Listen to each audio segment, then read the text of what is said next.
Get a whole lot of fun out of every gallon with the highly efficient Fiat 500X. And right now at your local Fiat dealer, get $4,500 total cash allowance on the 2017 Fiat 500X Lounge. It's made to get the good times rolling with an EPA estimated 30 highway MPG and ready to keep them going with a Beats Audio premium sound system. Visit FiatUSA.com and your local Fiat dealer for great offers on the Fiat 500X. Available feature. Residency restrictions apply. Take retail delivery from dealer stock by 1/2/18. Blog Talk Radio.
Good evening, ladies and gentlemen. It is Friday night. We are getting towards the end of 2017. I am your host, Yvonne Mason, and this is Off the Chain.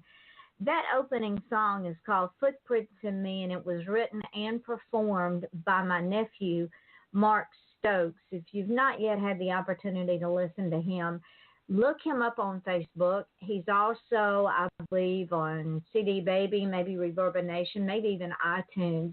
This young man is an amazing, amazing music artist, and he performs up in North Georgia, up in Blairsville and Cumming and up in that area. So check him out. Footprints in Me by Mark Stokes. Well, this is the next to the last show for this year. Tomorrow night we will have graphic designer James Carlson on for the very last show of the year. And the show's not even 2 years old yet.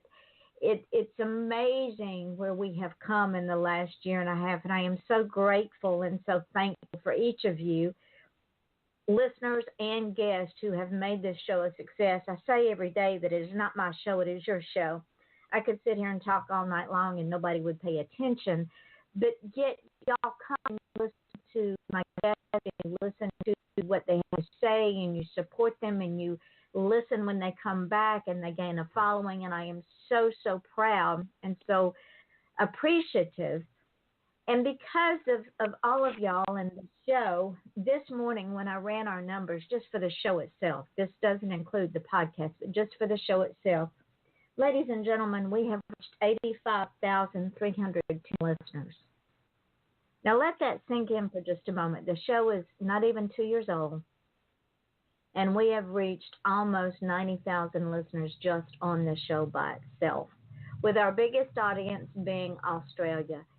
Thank you guys so much from down under for continuing to support this show and support our artists and show your love to them. It is so humbling that another country would out-listen the good old USA, and I'm very, very appreciative. So appreciative that I continually tout a local band out of Australia. They are the Teskey Brothers. And if you haven't heard them, I encourage you to. They are a blues band that really should be on Bourbon Street, because when you listen to them, you are transported back to New Orleans during Mardi Gras. They are a combination of B.B. King and Robert Johnson, Otis Redding, Johnny Lang, and Eric Clapton, all rolled up into a nice, neat package. They will just take your breath away. They are such a good blues band. So if you have not yet had the opportunity to listen to them, check them out on Facebook. Check them out on all of the music sites. They're on iTunes, Reverb Nation, CD Baby, and they're the Teskey Brothers. And this is the time of year, ladies and gentlemen, when people sometimes are at their lowest. So there is a young lady that has a podcast. Her name is Cece Chamberlain, and her podcast is called Inside Your Life with Cece. She can be found at www.podcast.com, Inside Your Life with Cece. And her podcast is full of thought-provoking interviews which are motivational and inspirational. They are made to inspire others and to lift up your soul, with feel-good stories and conversations to strengthen the mind, body, and the soul. She wants to inspire and motivate because these are far and few between for many.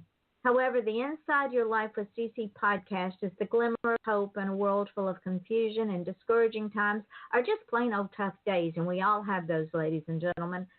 CC's interviews will entertain you, lift you up, and bring the absolute best out of the world. Her podcast can also be found on iTunes and Google Play. Now, if you want to come on this show, you can reach me at offthechainradio@yahoo.com. However, if for whatever reasons you can't, or a little bit leery, go to advertisecast.com and look up Off the Chain. My rates are so reasonable, you will think that I'm giving it away. A product for a solid month. No matter how many shows I have in that month, I will run your ad for that entire month from the day that I get the ad. Doesn't get any better than that, because if you go to most places, it will run you $300 for a week. So check us out. Advertisecast.com, Off the Chain.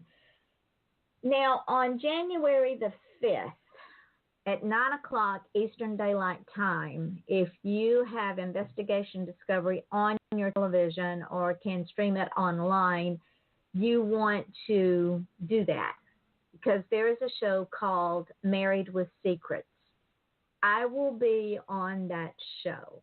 I will be discussing Florida's first serial killer, Gerard Schaefer, who killed between 9 and 35 women between 1966 and 1972. He was married and he did have secrets. He was a Martin County deputy, and his boss didn't even know what he was doing. His wife didn't know what he was doing. His friends didn't know what he was doing. So if you have not yet read the book Silent Scream, that talks about 9 of his known victims, 3 of which will be talked about on the show, go to Amazon.com. You can download it, or you can order the print copy. It's also on Barnes & Noble. And read the book before the show. You will have a better understanding of what we are talking about when it comes to Gerard Schaefer. Now, with all that housekeeping, tonight's guest, I believe in divine providence, ladies and gentlemen. Things happen when they're supposed to happen. And tonight's guest is a prime example of divine providence. For many, this is a very bad time of year. For whatever reason, many people don't like the holidays. Maybe there's been deaths at that time. Maybe there's manic depressive episodes at that time. Maybe there's job loss. Maybe there's a divorce. Maybe there's illness. Maybe there's, for whatever reason, people do not like this time of year. I am one of those people, but I'm muddled through. So there's been a couple guests on the show, and we talked about this, and I believe that things are put in place by God when we need them, and this is a prime example. Author Andy Daugherty. He is a full-time IT project manager, and he has a bachelor's degree in computer science and a master's degree in education. His real passion is Christian ministry, teaching and serving in the local church. He grew up in church, and over the years he has served as a teacher, a deacon, an elder, and now he is a minister. He is what they call now a bi-vocational. In addition to his professional job in Atlanta, he also served part-time at McDonough Christian Church as community groups minister, organizing groups, supporting and coaching group leaders, and encouraging discipleship.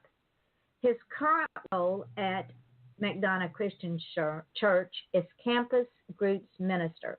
He is part of a growing trend in churches.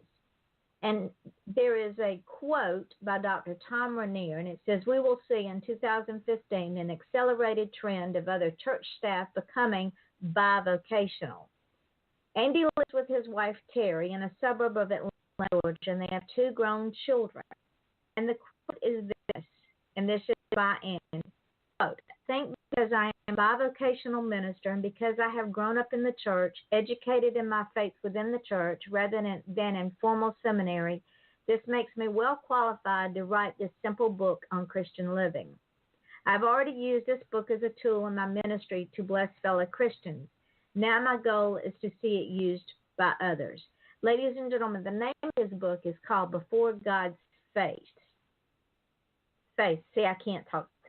It has received good reviews from both casual reviews and professional reviews.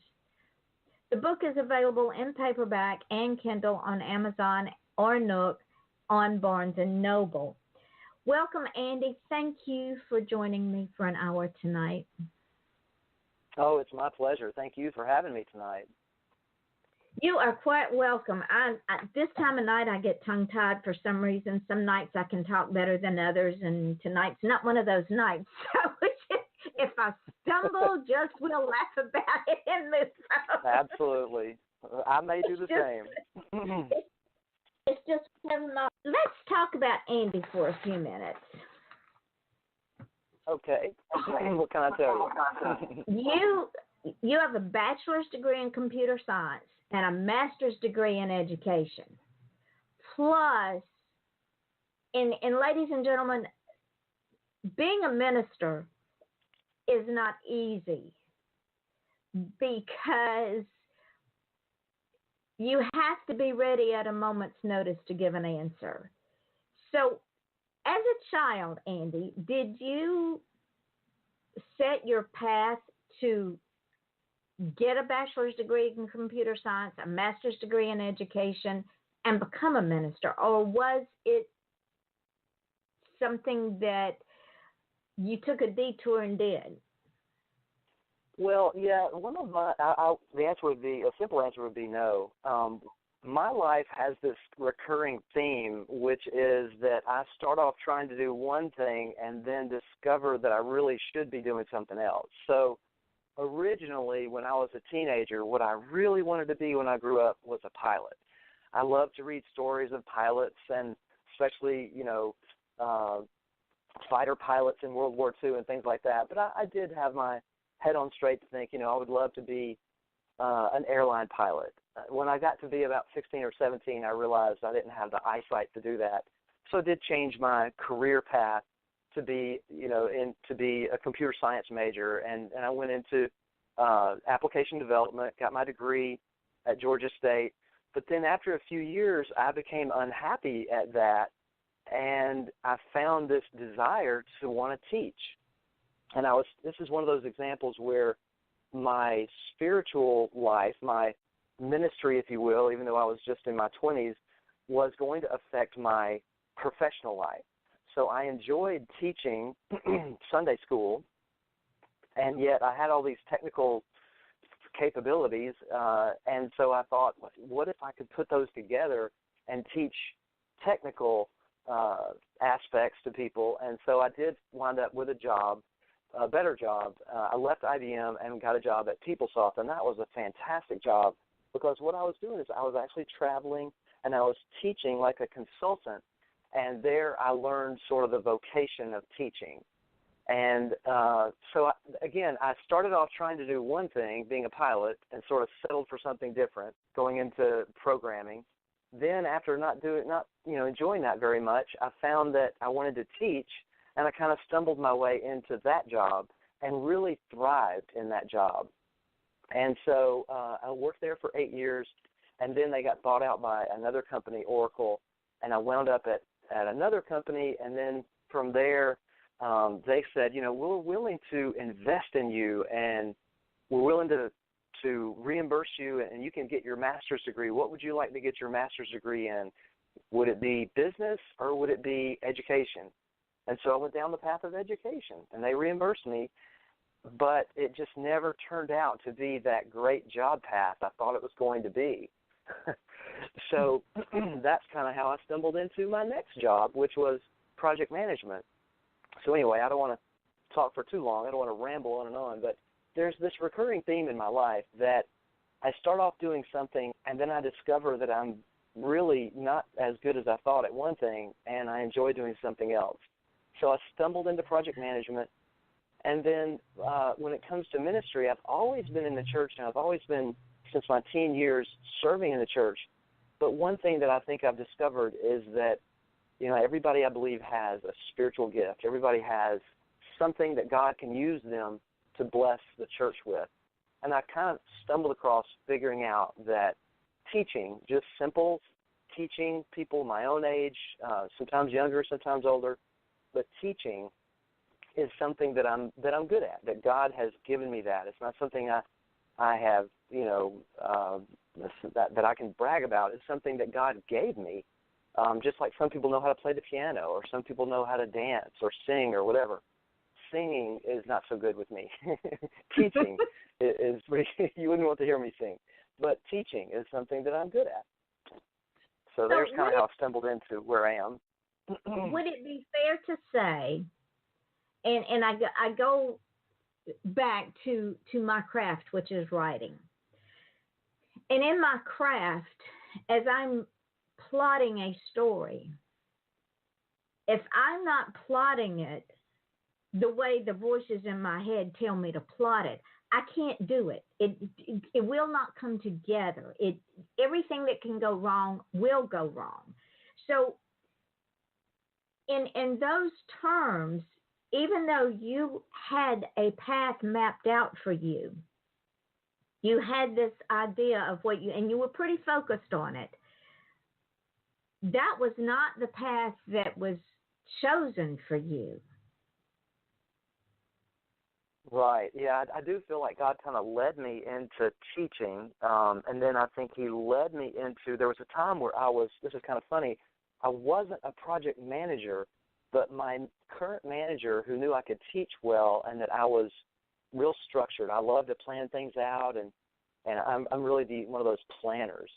He kind of had faith in me and said, I'm gonna send you to school, and you're gonna get certified to be a project manager. But then I don't want you to be a project manager. I want you to teach people who are non-project managers to manage projects.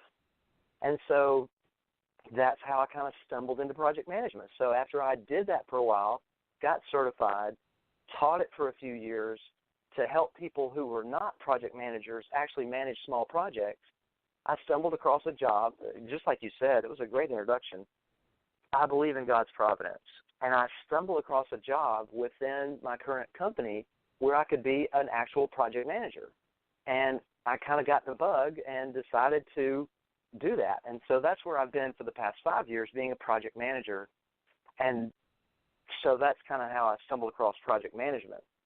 The teaching made me stumble across becoming an author. So sometimes, most of the time, I like to use Bible stories and Bible lessons that are already published by big companies like Lifeway and Zondervan and people like that. But there are times when I kind of want to do something different, and I'll write it on my own. Well, sometimes it flops, and sometimes it does well. And in 2012, a lot of things were rattling around in my head, and I decided to create this lesson series called Coram Deo, based on this phrase that I had learned from Charles Colson, who wrote a book that I read back in the 1990s called The Body. Is a fantastic book about the church and all of its problems and where we should be and things like that. And it just really affected my faith. It really inspired my faith. And so that had been rattling around in my head for years. And then someone introduced me to John Ortberg, another wonderful Christian author who wrote a book called God is Closer Than You Think. And when I read that book in the fall of 2012, I was like, I've just got to find a way to share this with the Sunday school class that I teach. We call them campus groups now, but the adult Sunday school class that I teach. So I just, a lot of different things sort of synthesized, and I put it all together, borrowing some from Charles Colson, borrowing some from John Ortberg, other authors that I really admire, Max Lucado, and, of course, some things that my own experiences. And I kind of wove it all in together, and it started off as literally a 2-page handout that I would give every Sunday morning when I taught the class. And here's what we're going to do today, and it was in this series. And over a period of time, everybody's putting them in their 3-ring binders. That's just what we do when we write it ourselves at our church. And it just clicked with a lot of people. And they, at the end of the lesson series, they were like, "You just need to do something with this one." And of course, I then tried to submit my manuscript to multiple Christian publishers and got rejection letter after rejection letter. And so anyway, that's how I stumbled across the idea of writing. I never set out to say I'm going to be an author and I'm going to be published. No, I was almost 50 years old when I kind of stumbled across doing this. Well, honey, I was 50. It was 56 when I published my first book, and I've been writing it since the 90s. So it doesn't matter when you do it, because everything is in God's time. It's not in our time. You're right. You're absolutely right. And listening to you talk about your journey, it brings to mind a phrase, and that is, anybody can be religious. Not everybody can have faith. Yeah. And I agree with that. And when I say that, religion, anybody can have a religion about anything. You can be religious about going to football games. You can be religious about going to the grocery store. You can be religious about watching a certain show on TV all the time. But faith is something different. Faith is believing in something that you cannot see, but you see the evidence of it. And listening to you talk about your journey, I don't think that you you use the phrase "I stumbled upon." I don't think that you stumbled upon it. I think that your faith led you to the path that you needed to take, that doors were opened, again, not by miracle, but by divine providence. God had the plan.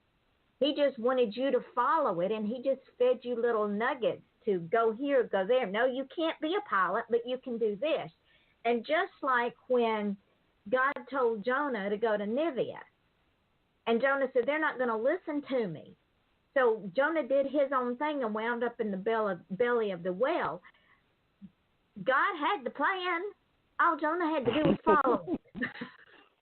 You're exactly right. Yeah, you're right. When I say stumble across it, you're right. I just meant that, I didn't have a lot of forethought put into it. It wasn't a matter of I'm going to do this and I'm going to be successful. Instead, it was, just like you said, while I was going about my business of serving in the church, doing what I'm supposed to do, a simple teacher of a Sunday school class, while I was doing that, the Lord had another plan, and that's kind of how we got to where we are, and this book got published. And it's interesting, you mentioned Jonah. He is one of the subjects of one of my chapters, chapter 2 in my book. Here's a little self-promotion here. See, I'm trying to get better at this. You're helping me out, Yvonne. In chapter 2, I do mention Jonah, and there is the chapter on spiritual hiding. It's the idea that he was sort of trying to hide from God, which is kind of humorous if you think about it. If you believe in God and who he really is, you can't exactly hide from him. And so the idea is he was trying to hide from God. He was trying to get away from God, and God had a plan for him, and it made his life harder that he tried to run from him. So, yeah, I haven't tried to necessarily hide from him. It's just that I also have been a little bit like Moses, almost like a reluctant servant. Like, God says, I want you to do this. He may or may not reveal it to me as clearly as I sometimes need him to hit me upside the head with a 2x4. I don't listen real well sometimes. I mean, he's putting all these road signs in my path, and I'm not paying attention. So that's kind of how I feel. I sort of stumble across it. The signs were there, Andy. Why didn't you just go the way God was leading you? Sorry, I wasn't paying attention. Wasn't paying attention to the road signs. Like blowing through a stop sign at a four-way stop. We just blow through it because we're not paying attention to what we're supposed to be doing. And that's right.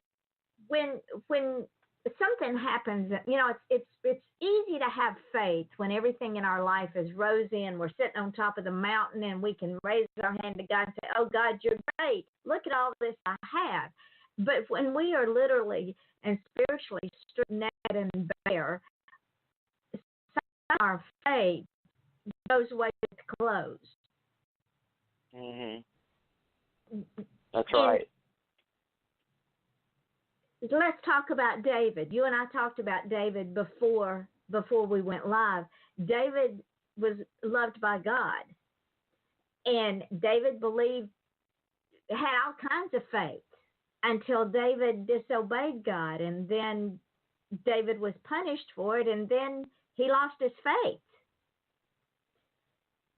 Yeah, we have to understand. Go ahead. Oh, go ahead. I'm sorry. Well, I was just going to say, no. I mentioned that exact story in chapter 8, and that chapter is called Spiritual Amnesia.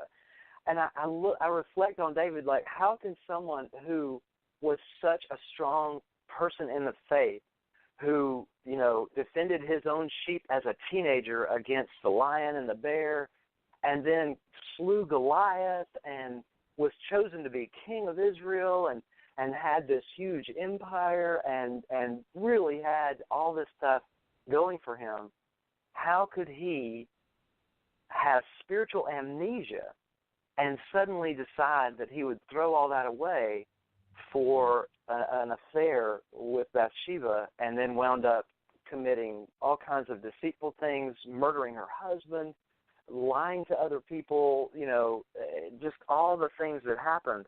You just look at someone like that and you just go, how does that happen? And so that is part of the inspiration for this book.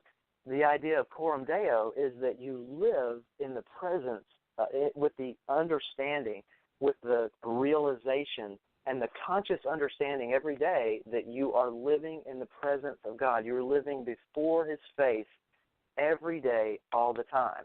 And so that should change your behavior.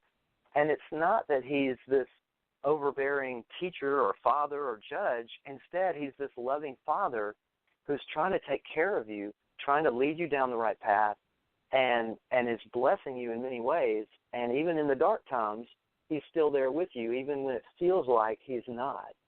And so anyway, yeah, that story is one of those motivational ones for me, is seeing David in that way. And I had my own experience with that. My dad, and I mentioned this in the first chapter, or maybe it's the introduction, my dad had a similar experience and left the faith, left my mom after being married to her for 30 years. And I was in my first year of college, and it shocked me. He was my spiritual mentor. He was my dad. He was somebody I looked up to. And out of the blue, he just walked out of our life. And you just kind of go, what? How does that happen? Because we're humans and we have free will and we have human frailties. And sometimes it's easier to walk the dark path than it is to walk in the path of light. That's right. You're exactly right. And so I can't be. We've reconciled, and my dad has passed away many years ago. But it is one of those things that it was a testing of my faith. It was a realization that you're never really get away from temptation. You're never going to be, perfect. But what my defense against that is to try to live coram Deo, try to live in the presence of God every day, so that I don't do the same thing. I am exactly my dad's age when he did what he did. And, I can't put myself above that. I can't say it could never happen to me. I had a preacher tell us years and years ago, when you say that something like that can't happen to you, you're tempting fate. It's like the people that said the Titanic can't be sunk. It's like somebody greasing the frying pan. That's what you're doing. You're greasing the frying pan for Satan to put you on that frying pan. So I don't say that. I don't say that it can never happen to me. It could happen to me. You're tempting God, and He tells us, don't be tempting me. Do not tempt me. Yeah, well, He says don't test me. But yeah, you're right. I just don't want to ever act like I'm better than anybody else. I could make the exact same mistake that my dad made. So that's part of this book, is to say, it's to help us become better Christians, better followers of Jesus, to remember these things and to make them our life habits. That's the idea of the book.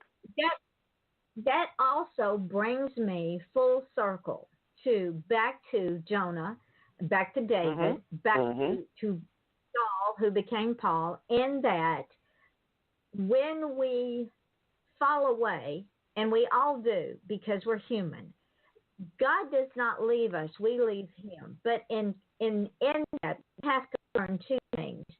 One, forgiveness of self, because we can't expect God to forgive us if we don't forgive ourselves first. And two, forgiveness of others if we expect reciprocation from God. And as humans, those are the two hardest things to do. You're exactly right. And I dedicated my book to my mother, who just passed away this last September, and she would have taken my father back, even though he did what he did. On the day that he died, up until the day he died, she would have taken him back with open arms. My mother modeled that love that Jesus had better than anyone I've ever seen. Maybe it's just because I was closer to her and saw her live this life out, but she was married to him for 30 years. And I'm telling you, she would have forgiven him and taken him back until the day he died. And that is, in my funny way of saying it is, that's what I want to be like when I grow up. Spiritually, I want to be where she is, and I'm working on it. But she had a way of forgiving people and seeing the best in people, and just like that is modeling the faith, the faith and the forgiveness nature of Jesus.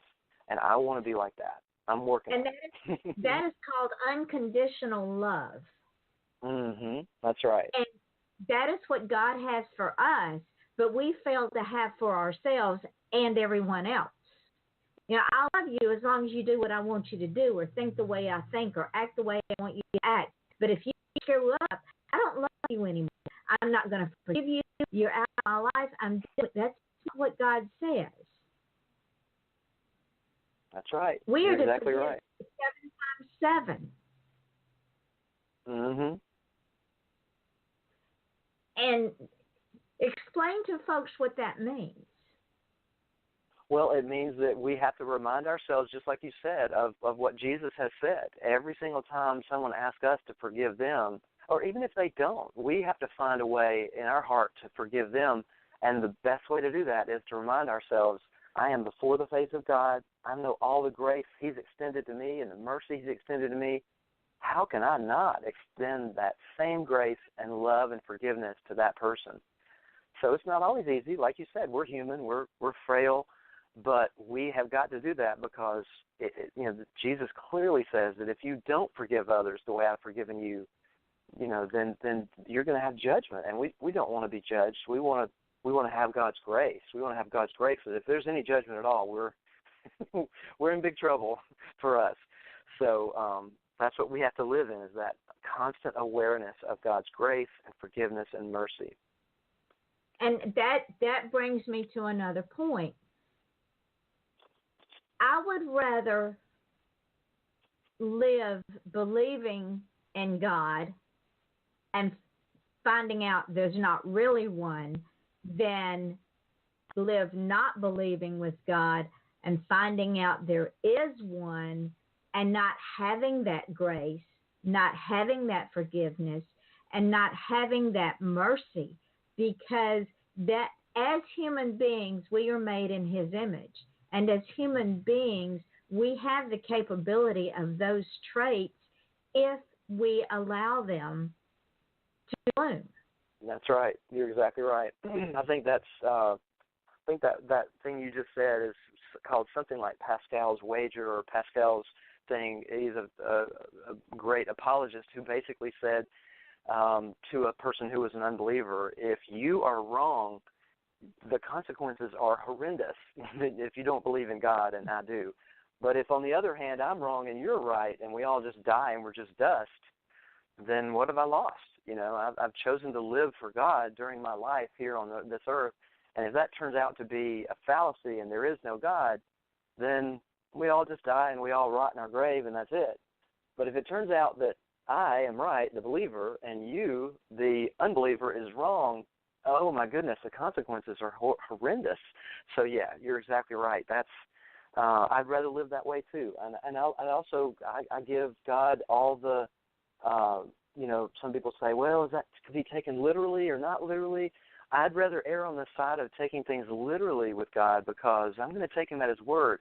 If it turns out later, He says, well, some of that was just a story to tell you, to make you understand. It wasn't literal. I'd rather err on the side of taking everything literally, because I think that's the truth. But it's sort of like Pascal's wager in a little different way. So I believe my faith is very deep, and I believe every word of the Bible, and I believe it's the inspired word of God, and it affects how I live. And I'm not perfect by any means, but that's going to be how I live my life from now on. on that same note, Andy, we all in our lives, we have trials and tribulations, we have successes, we have things that are not so successful. I cannot talk.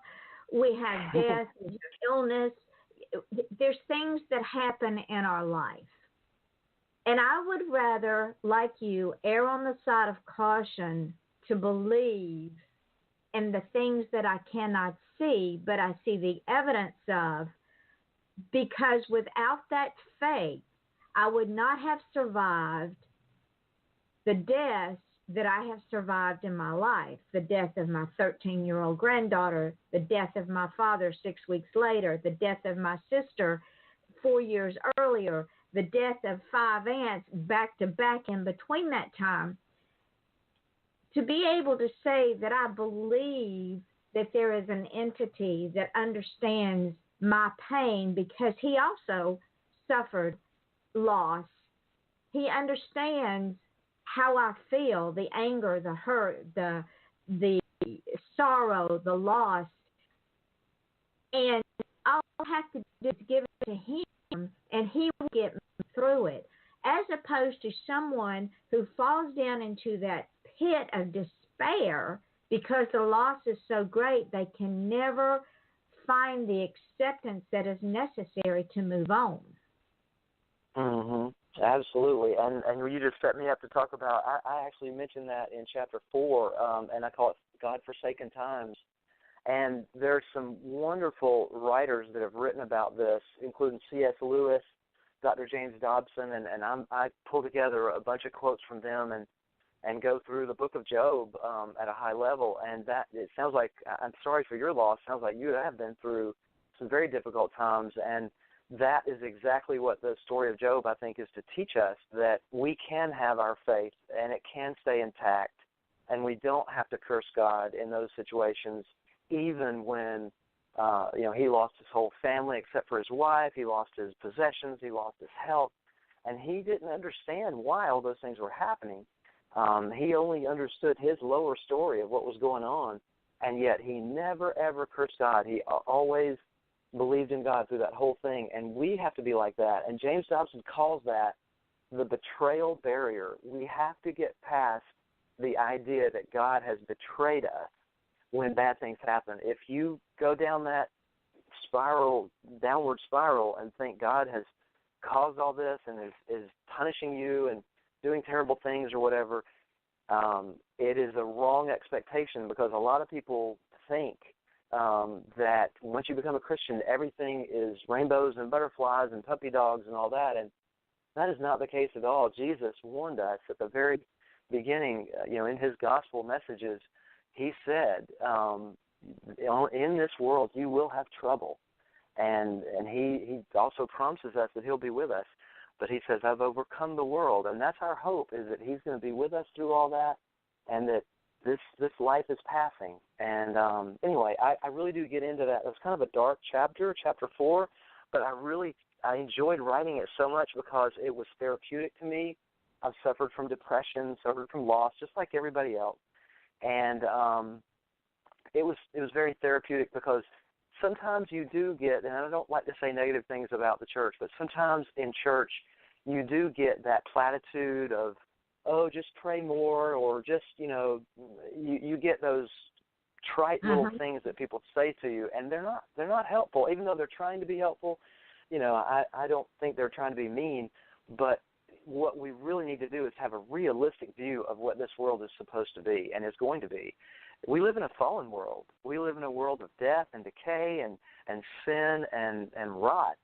That mean we need to be, like Eeyore, going through life and, oh, miserable me or whatever. But we have to have a realistic approach to know that there's a better life for us after this life, and we've got to live it the best we can, and we've got to live it for God, and we're going to need to rely on him, just like you said. You said you got through all that difficulty. You got through all that because of your faith. You were leaning on your faith. I think I heard you say that. That's what we need to do. In this time of year when people are struggling, this is the first year I've been without my mother, and it was a little weird. It was very difficult this year because Christmas was her favorite time of year. But the way we get through it is we remember that we grieve for them, but we can grieve with hope, knowing that one day we're going to see them again, and God has something better in store for us. So that's my little message. I know that might not be deep enough, but read chapter 4.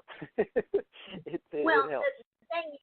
The thing is, when we feel that, when we believe that death's the end, that there's nothing after that, we have nothing to hope for.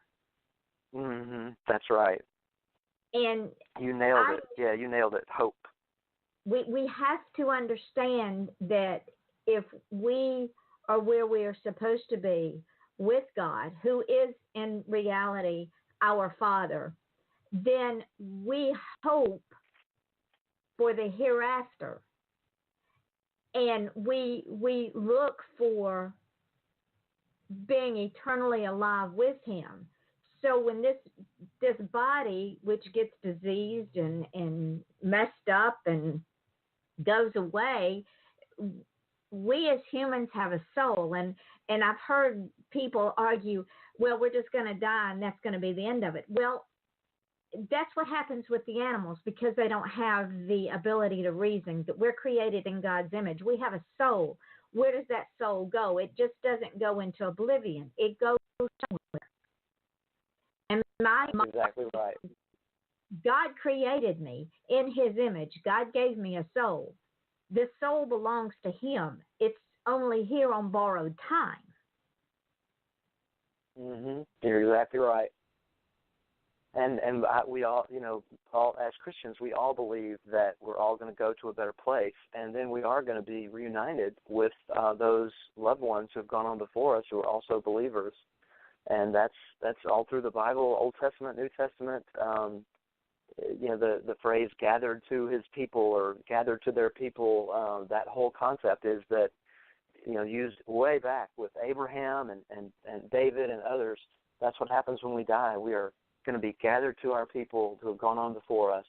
And Paul, the Apostle Paul, said, no matter what kind of trials we go through here in this world, they don't have, as bad as it is here, it doesn't, compare to the greatness that we're going to experience in heaven. So that's our hope. That's what we hope for, and that's what gets us through our difficulties in this world. And that's why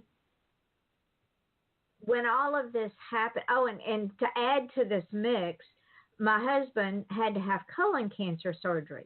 Well, oh no. He also has all these other hosts of illnesses. He's insulin dependent, diabetic, high blood pressure, has 2 working arteries in his heart. So having surgery was a very high risk. Told me was this: Yvonne, I would rather die on the table than live and suffer with the cancer and put you through it. We were both okay with that. And the reason we were okay with that is because I'm not in control. This is where people get messed up. We are not in control of our lives. We can only control those things we can control. God is in control.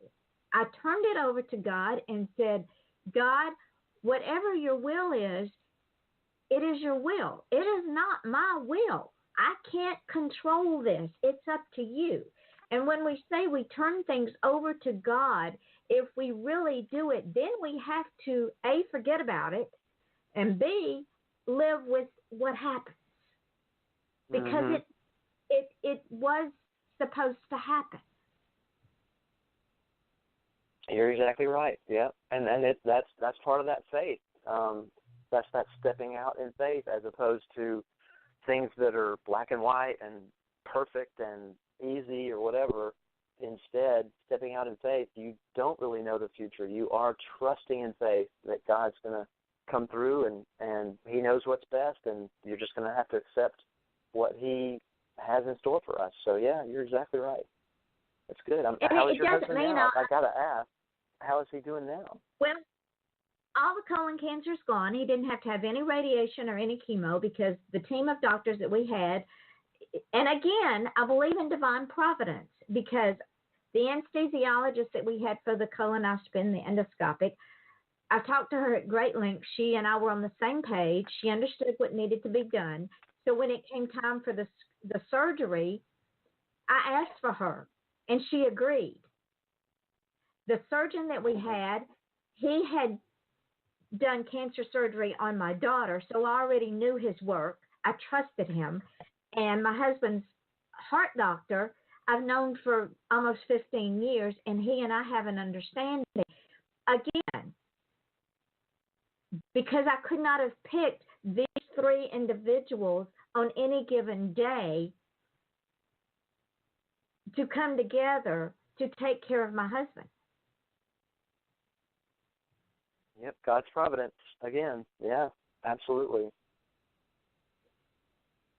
So we're back to this thing of faith, that it is the evidence of things hoped for. It is the, see, I can't even talk anymore. You got to quote it for me. It's the evidence things of that things we don't hoped for. Yeah, and I got to look for it now. It's Hebrews 11. I got to look for it real quick. Now, faith is the confidence in what we hope for and the assurance about what we do not see. So, yeah, if you have it, if you already have it in your hand, there's no faith in that. Instead, it's confidence in what we're hoping for, even though we don't see it. And so, yeah, that's the faith that we have to step out in. We can't wait till everything is perfect and everything is in front of our face and clearly defined and all in black and white. Instead, there are times you have to step out in faith and trust the Lord. And that's hard. That's not natural. It's it's against our grain, if you will, as humans. and we have to realize that there are many things that we have absolutely no control over. And no matter all the worry in the world, all the fretting in the world, all the anger in the world, all the depression in the world, all the banging our head against the door or the wall will not change it.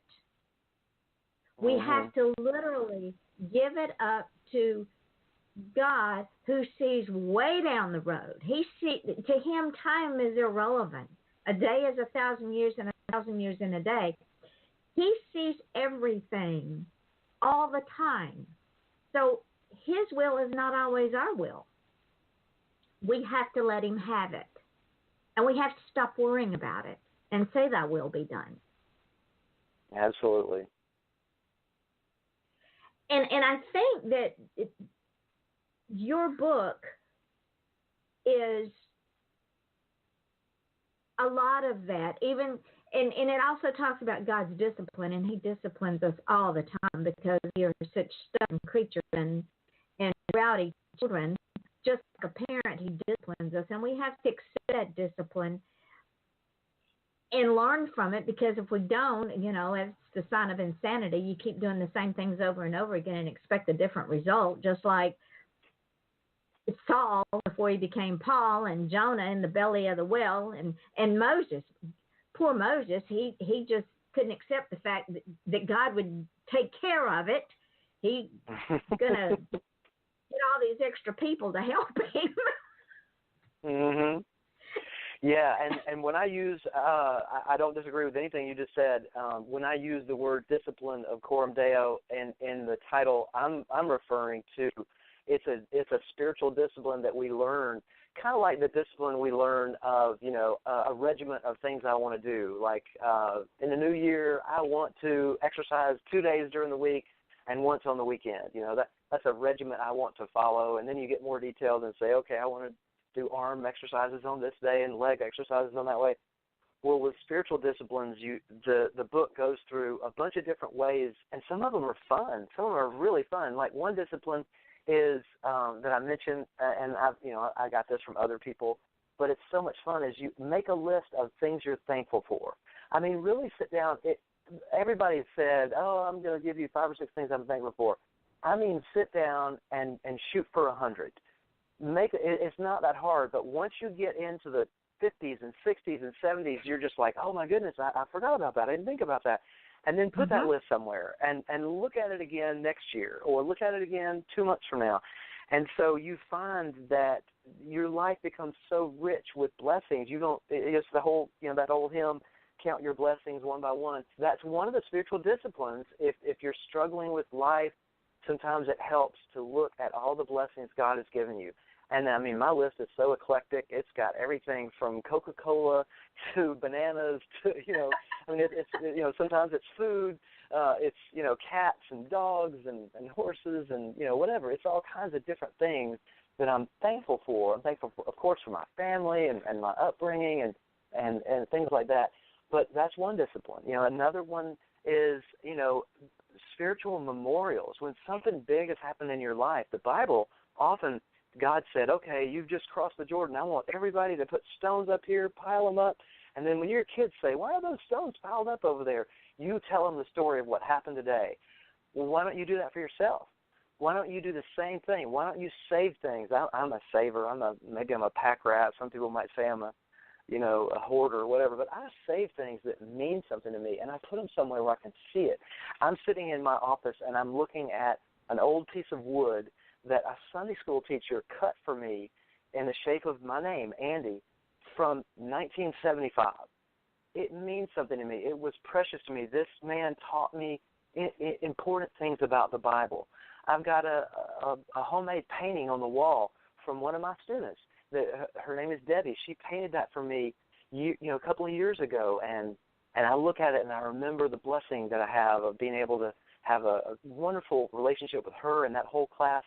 I've got a poem that was written by a preacher from my teenage years, Dr. Charles Stovall.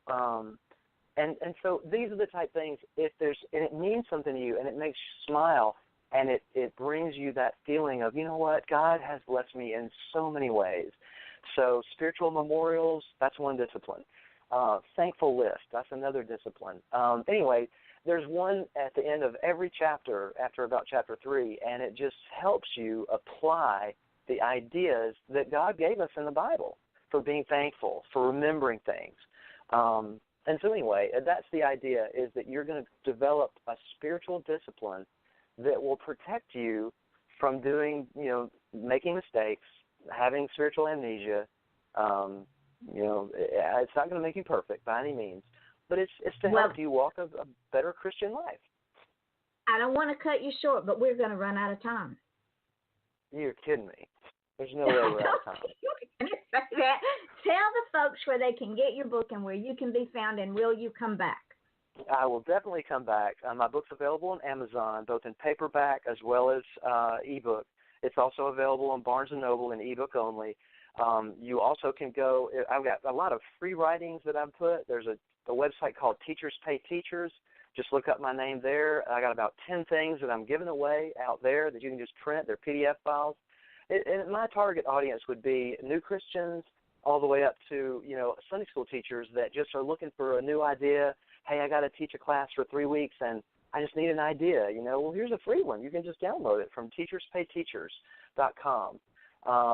And I also have a website where I have blog posts. I've got about 90 blog posts that I put out there, my ramblings since about 2015, and it's called SpeakTruth415.org. So that's Speak Truth, and then the number 415, and that's after a spiritual a scripture that's really spiritual to me, important to me in my spiritual life, and that's Ephesians 4:15, that talks about how we're going to speak the truth in love, and by doing that, we're all going to grow spiritually, and that's really what kind of the theme behind everything that I've been trying to do is trying to speak the truth in love, not judgmentally speaking the truth like I'm going to wag my finger at you and say you're doing something wrong, but instead doing it in love to say, hey, I've made that same mistake. Let me try to help you not make that same mistake. And, speaking the truth from the scriptures.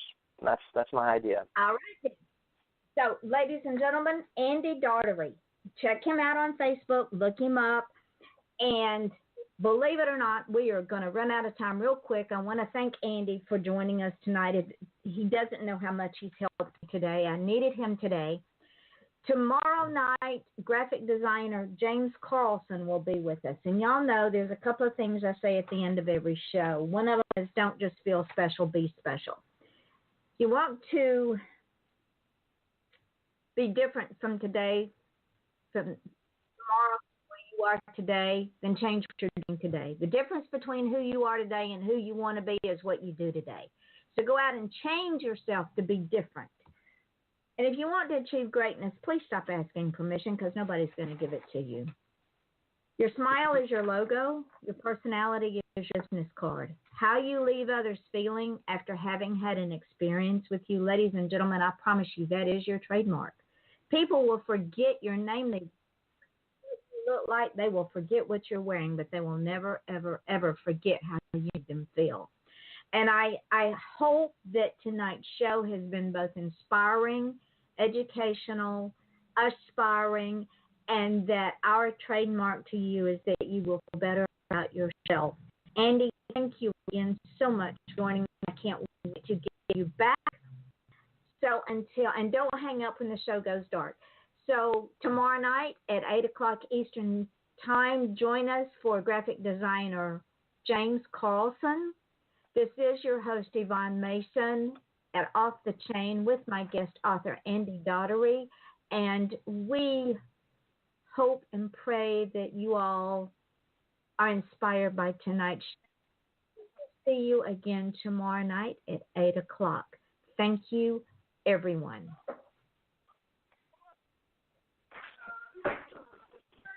Okay, Andy, the show is going dark, but whatever we say will go up into the archives. But what I wanted to tell you is once we get off the show will archive.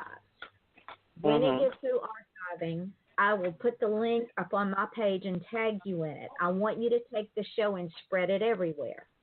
Tomorrow. Oh, I'll be glad to do that. Thank you. Well, it gets better. Tomorrow, I put it up on podcast.com, Podcast Garden, Mixcloud, SoundCloud, and Spreaker. I will also send you those links. I will put them on my page and tag you in them.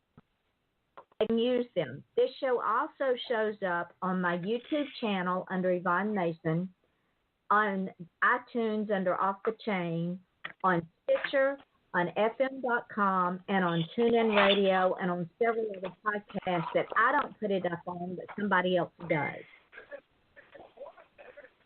That's why we have 106,000 plus listeners in over 100 countries.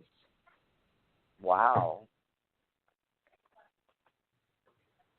So well, thank you so much will be heard. for inviting me. Thank you so much for inviting me on this show, and I'll certainly come back anytime you want me to, and I'm just really excited about this. Well, I want to bring you back in the middle of the year, July maybe, because I think this is something that we need to talk about more. We are at an impasse. Actually, we're at a crossroads in our lives as a society, and God gives us over to debauchery and all the other stuff like he used to do the Israelites until people wake up and decide that it's time to come back to him. And I think the time is now. I totally agree. And I agree with what you were saying. The nation almost went down even worse of a spiral downward. And then this election really did give a lot of people some hope that maybe we're not going to turn the country over to people that don't appreciate it and want to turn it into something different. So, and I don't get political at all. I would only say this to you privately, but I'd be glad to come back anytime you'd like. And so July sounds wonderful, and I will put this thing out on my Facebook page and spread it around. I'll put it on my blog post site, and I'll be trying to find other ways to promote my book. I've not done a very good job of self-promoting, and that's why the sales are not been very good. So, well, I appreciate this opportunity. No problem. And also, you need to do a follow-up book, and because traditional publishers are idiots, and I say that very honestly because they want us to read what they want us to read, and that's true in the Christian book arena too. If you don't have anything they don't want to do, but my publisher is always looking for authors, and in this indie world, we have to take care of each other. So I will hook you up with her whenever you're ready to publish another. That would be wonderful. And you don't have to buy 5,000 copies either. Yeah, I didn't have to do that either. With this one, the lady took a risk on me, and she basically said, I'm not going to give you any money up front, but I'm also not going to ask for any money, and I think this book's going to sell, and the agreement is that it has to sell somewhere in the neighborhood of 500 to 800 copies, and then we begin to share the profit, and it's a 5-year contract, and once she gets her money back through the publication of the books, or the sale of the books, then it switches to I'm earning more than her, and then at the end of the 5 years, it flips to like I get 95% of the money and she gets only 5%. So it sounded like a great deal, but she doesn't market it. That's just not what I do. So I have to market it on my own, and I have a very busy life, full-time job, family, ministry. I don't have time. Once I sold it to all my friends and neighbors and family and loved ones in the church and everything, it just tanked. There's just not been any, maybe 100 copies have sold in the past year and a half, whereas the first 6 months I sold, over 100. But it's just hard to get people to go out and buy it. Anyway, this will help. And I've also got some folks telling me I need to get on local radio and just some local people in the Atlanta area that do say, oh, it's local talent, blah, blah, blah. And then they'll do the same thing you did. They'll interview me and put it on take tidbits of it and put it on the air. Especially so the Christian stations. Yeah, that's what I'm going to do. I'm going to go to the Christian stations, and they can put me on in the middle of the night. I don't care when it is. But just to get a few more people reading it, all it would take would be a few churches saying, hey, we want this book, and we're going to teach it in our Sunday school class. Then you're selling 10 and 20 books at a time, and then I could easily make my goal of selling, 500 copies for her, and then I'll start actually making some money off the book. Then I would look at writing another book. I got a number of Sunday school lessons that other people have said, oh, you should do something with this as well. And, we'll talk about doing that. But for now, I just want to get this one sold so that I almost feel like I'm... What I would do, Andy, I would contact the local Campus Church of Christ in Norcross, the Peachtree Road Church of Christ, the Christian churches. Contact them. You may have to send a sample copy of the book, but contact them and show them what you have to offer. Well, you know what I did? I went and bought a marketing package from one of those e-distributors, or I forgot what they're called, but they give you all the email addresses and street addresses of all the churches, and I did that. I got this huge file from them, and I began doing that, and I started with the churches that are closest to our faith, Church of Christ, Christian Church, community churches, non-denominational churches. And I tell you, I got zero. I mean, I'm not exaggerating here. I got zero responses from them. I'd send them samples of the book in a PDF file that's all the introduction, all the chapter 1, and then samples of all the other chapters. And I didn't get, after spending $200 on that marketing campaign, I don't think I sold a single book. And I was like, what in the world? I mean, reach out to the denominational churches. Reach out to the denomination. Yeah, that's what I am going to start doing. Yeah, Baptist would be next, and that's a huge group next. So I will do that next. But at that point, that was right around the time my mom got dementia, and I just didn't have the time to market my book anymore at all. And it kind of became a part-time job to take care of my mom. Another thing, Andy, make the Internet your friend. Because the Internet is where it's at now. Reach out through the Internet. Send emails, send PDF files. Do it. And snail mail is expensive, and most people don't. They use their computer like we used to use snail mail. Mhm. Yeah. Yeah, it was a PDF file I sent. It was through email that I sent most of those. Only a few did I send actual books to. But anyway, I will do that and. Reach out of state. Yeah, I definitely will. Once I get my that's going to be my goal in 2018 to really start promoting this book, because I have not done a good job, and now I need to do it, because I'm never going to make any money off of it, and I won't have a chance, I don't think, to go into that second book. But if you want to hook me up with someone who would be interested in publishing a second book, let me know. I mean, that would be something I'd like to start maybe towards the end of 2018. Once I get a chance to really sell more books from this original book. And she won't lock you into a 5-year contract either. She won't what? She will not lock you into a 5-year contract. Yeah. It was either that, or my only other choice was going to be to self-publish, and I just didn't have the $3,000 to buy into that. You don't have to have $3,000 to self-publish. You and I got to talk. I will hook you up with her. Well, I might be exaggerating a little bit, but I mean, I remember looking at some of those through Zulon and some of the others, and if you want marketing, I'd be right back in the same boat with no marketing if I chose the $9.99 plan. No. Also, set up a Facebook page just for the book. I have that. Yeah, I do have that, and I shared your thing on that. Mhm. Okay. And It's a little. it's also called Speak Truth. Pull up Blog Talk Radio and look for Christian radio shows, Okay. and ask to I be will on there. definitely do that. And tell them you've been on my Okay. show. Wonderful. I'll send you some other marketing tips as I think of them. Thank you so much. Thank you. I'd love any kind of And all of marketing you tips you can give me. And all you people listening in archives, let's help Andy out. Let's help him be successful, because that's what this show is all about.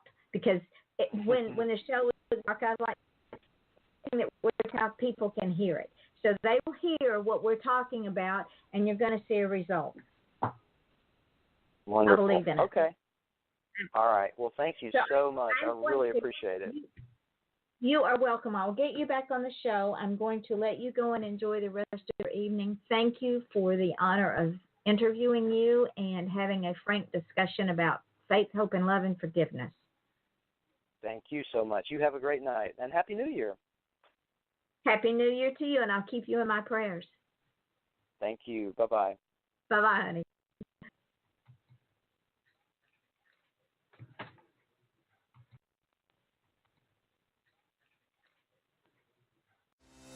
Get a whole lot of fun out of every gallon with the highly efficient Fiat 500X. And right now at your local Fiat dealer, get $4,500 total cash allowance on the 2017 Fiat 500X Lounge.